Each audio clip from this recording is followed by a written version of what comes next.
We found out subsequently, when we were doing research for the show, that these works were mailed to the Art Institute in the 1940s by a USSR society that was essentially an international PR agency for the Soviet Union. They were sent to the Art Institute, we sometimes joke, as junk mail of the 1940s. They were political propaganda, and so they weren't highly valued at the time.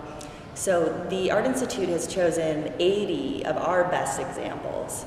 Certainly the material that we have is a little bit more limited because it was selected to be sent to our institution, and it also represents not the full scope of the war and of the war years. So we're borrowing another 60 task posters from other institutions, including the Hoover Institution and Archives at Stanford University, the Museum of Modern Art in New York, the Joslin Museum collection in Omaha, Nebraska, and a very important and large collection of 20th century propaganda called Naboltai.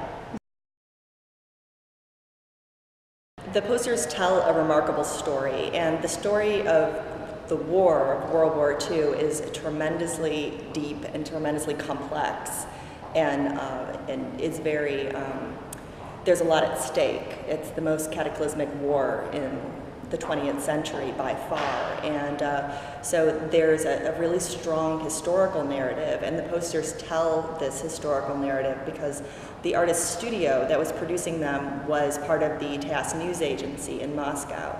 So most every work is tied to a specific date, a specific historical event, and occurrences. So we weave the historical story of the war through the story of the studio itself, because as an art institution and an art project, this investigates the studio activities, the artists that produce these works, and their incredibly unique medium of hand stenciling the posters as well. And so it tries to weave the historical and the artistic and the technical together to give us an idea as to what these artists were encountering and how they were producing these images during this incredibly devastating war.